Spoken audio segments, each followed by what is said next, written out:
नमस्कार, मैं हूं मनोज सिंह और आप देख रहे हैं विक्रमशिला एकेडमी लखनऊ का यूट्यूब चैनल। मीडिया में आजकल एक भारत की नर्स की मौत की सज़ा जो यमन में रह रही थी और यमन की सरकार ने, यमन की अदालत ने उसको मौत की सज़ा दी है, उसको लेकर आजकल काफ़ी चर्चा बनी हुई है। तो आखिर केरल की यह नर्स को किस कारण से, किस अपराध में यमन की सरकार ने, यमन की अदालत ने मौत की सज़ा दी है, उस पर हम देखते हैं, उस पर हम लोग चर्चा करते हैं, जानने का प्रयास करते हैं। भारत सरकार उसके लिए क्या प्रयास कर रही है कि उस नर्स को मौत की सज़ा से बरी कराया जा सके, या उसके लिए क्या बेहतर लीगल उसके लिए रिलीफ दिलाई जा सके। तो सबसे पहले ये जो नर्स है इसका नाम है निमिषा प्रिया। केरल के पलक्कड़ ज़िले की ये रहने वाली थी। 2016 में ये यमन गई थी और ये ट्रेंड नर्स है, सर्टिफाइड नर्स है, पढ़ी लिखी नर्स है। जैसा कि आप लोगों को पता ही होगा कि भारत की नर्सें, विशेषकर केरल की नर्सें पूरे वर्ल्ड वाइड पसंद की जाती हैं अपने सेवा भाव के लिए, मरीज़ों की सेवा के लिए और अपने उत्कृष्ट कौशल के लिए। केरल का एक वहाँ की जो लड़कियां हैं, महिलाएं हैं, उनके लिए एक बहुत अच्छा पेशा है नर्सिंग का, और उनकी डिमांड भी पूरे विश्व में रहती है। और इसी को देखते हुए निमिषा प्रिया भी यमन गई थी नर्स बन करके। गरीब परिवार से थी और यमन में उसको मौका मिला। हालांकि यमन बहुत शांति वाला देश नहीं था, युद्ध वगैरह या जो विद्रोही वहाँ पर हावी होने की कोशिश कर रहे थे, उसके बावजूद निमिषा प्रिया वहाँ पर गई और इसने अपनी सेवाओं को वहाँ पर दिया।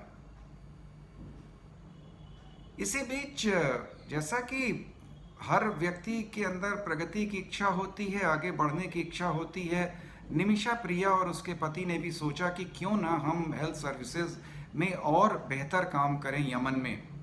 और उन लोगों को गुंजाइश भी दिख रही थी, ग्रोथ भी दिख रही थी कि अगर वे ऐसा कोई वहाँ पर कोई प्रोजेक्ट डालते हैं, कोई हॉस्पिटल डालते हैं, कोई नर्सिंग होम डालते हैं, तो उनको काफ़ी अच्छी ग्रोथ मिल सकती है। लेकिन यमन का कानून इसकी इजाज़त नहीं देता था। यमन का कानून किसी विदेशी नागरिक को वहाँ पर किसी भी जो उद्योग लगाने या कोई काम करने के लिए स्वतंत्र रूप से परमिशन नहीं देता था। उसके लिए आवश्यक होता था कि वो विदेशी नागरिक किसी यमन के नागरिक के साथ पार्टनरशिप कर ले। तो निमिषा प्रिया और उसका पति दोनों वहाँ पर हेल्थ सर्विसेज में कुछ बेहतर करना चाहते थे, कुछ हॉस्पिटल, नर्सिंग होम खोलना चाहते थे। तो उन लोगों ने वहाँ पर यमन के एक नागरिक को अपने पार्टनर के तौर पर चुना और उसके साथ बाकायदे कॉन्ट्रैक्ट वगैरह हुआ। तो निमिषा प्रिया का जो पार्टनर था, जो यमन का नागरिक था, उसका नाम था तलाल अब्दो महदी। अब काम शुरू हो गया इन लोगों का, लेकिन इसी बीच दो चीज़ें हुई। एक तो यमन में आंतरिक विद्रोह शुरू हो गया, हूती विद्रोही वहाँ पर हावी होने लगे, और उसके बाद कोरोना काल की चपेट में आ गया पूरा विश्व।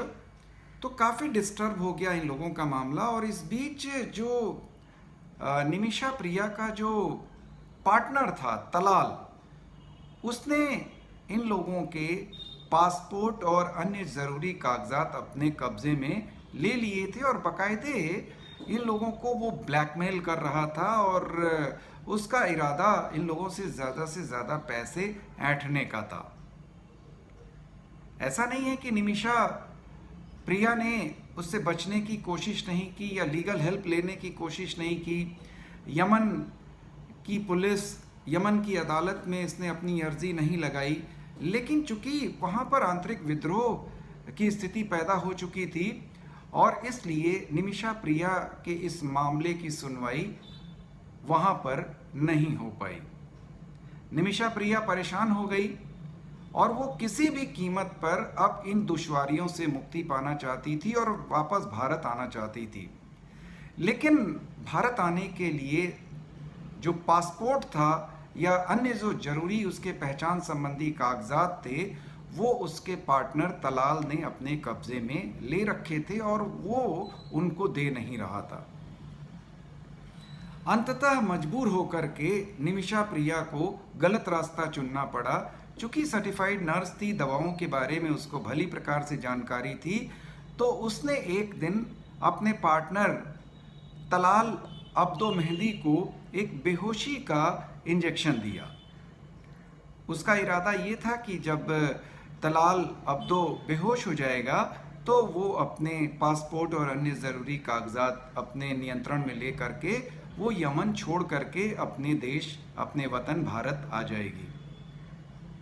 लेकिन उसका दुर्भाग्य निमिषा प्रिया का कि जो बेहोशी की दवा उसने दी थी उसकी डोज ज़्यादा हो गई और जो उसका पार्टनर तलाल अब्दो महदी था उसकी मृत्यु हो गई। निमिषा प्रिया जो उसको बेहोश करने के बाद अपने कागजात लेकर यमन की सीमा पर पहुंच चुकी थी, वहां पर उसको गिरफ्तार कर लिया गया, उसके ऊपर मुकदमा चलाया गया और वो प्रूव हो गया। वहां की अदालत ने उसको मौत की सज़ा सुनाई। चूँकि यमन के नागरिक की मौत हुई थी तो अदालत ने मौत की सज़ा सुनाई और बाद में 1 महीने के अंदर उसको मौत की सज़ा देने के कागजात पर साइन यमन के राष्ट्रपति ने भी कर दिए। और उसी के बाद ये पूरा मामला चर्चा में आ गया। भारत सरकार का विदेश मंत्रालय भी इसमें सक्रिय हो गया, क्योंकि उसके देश की, क्योंकि भारत के नागरिक को वहाँ पर मौत की सज़ा दी गई थी। सारे कूटनीतिक प्रयास शुरू हो गए हैं। इसके अलावा अन्य कई देशों के विधि विशेषज्ञों की भी मदद ली जा रही है, वो भी अपने व्यक्तिगत रूप से सक्रिय हैं या सामूहिक रूप से सक्रिय हैं। यमन या विशेषकर इस्लामिक कंट्रीज़ में एक कॉन्सेप्ट और चलता है ब्लड मनी का, कि अगर पीड़ित पक्ष कुछ पैसे की डिमांड आरोपी पक्ष से करता है मौत के बदले, तो आरोपी व्यक्ति अगर उस पैसे को चुका देता है पीड़ित पक्ष के परिवार को या पीड़ित के परिवार को, तो उसको सज़ा से मुक्ति मिल जाती है। तो दो तरफा प्रयास हो रहे हैं।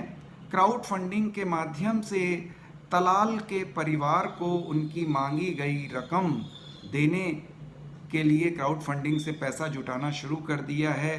भारतीय सपोर्टर्स ने केरल की नर्स के पक्ष में, निमिषा प्रिया के पक्ष में, निमिषा प्रिया का परिवार भी वहां पर पहुंच चुका है। दूसरी तरफ भारत सरकार का विदेश मंत्रालय भी अपने देश की इस एक प्रकार से निर्दोष नर्स को, हालांकि उसने गलती की, अपराध किया, लेकिन कहीं ना कहीं परिस्थितियों में वो फंस गई थी। ऐसा जो परिस्थिति जन्य साक्ष्य हैं उसमें दिखता है कि उसका उद्देश्य अपने पार्टनर तलाल को हत्या करना नहीं था। लेकिन अब चूंकि यमन की अदालत उसको सज़ा सुना चुकी है मौत की, तो इसके लिए भारत सरकार भी कूटनीतिक प्रयास उसने जारी किए हैं। यमन के ऊपर उसने अपने कूटनीतिक तरीके से प्रक्रिया शुरू करी है और भारत सरकार का प्रयास ये है कि किसी भी प्रकार से उसको वहाँ से मुक्त करा करके, अगर पॉसिबल भी है, अगर उसने कोई अपराध भी किया है तो उसकी अपराध की बाकी सज़ा जो है वो भारत में उसको भोगनी पड़े।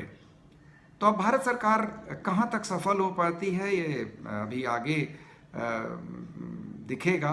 विदेश मंत्रालय कहाँ तक इसमें सफल हो पाता है, लेकिन इसके पूर्व इस प्रकार के जितने भी मामले हुए हैं उसमें भारतीय राजनयिक काफ़ी सफल रहे हैं और अपने नागरिकों को कहीं से भी बचा कर लाने का मादा भारत के पास इस समय है।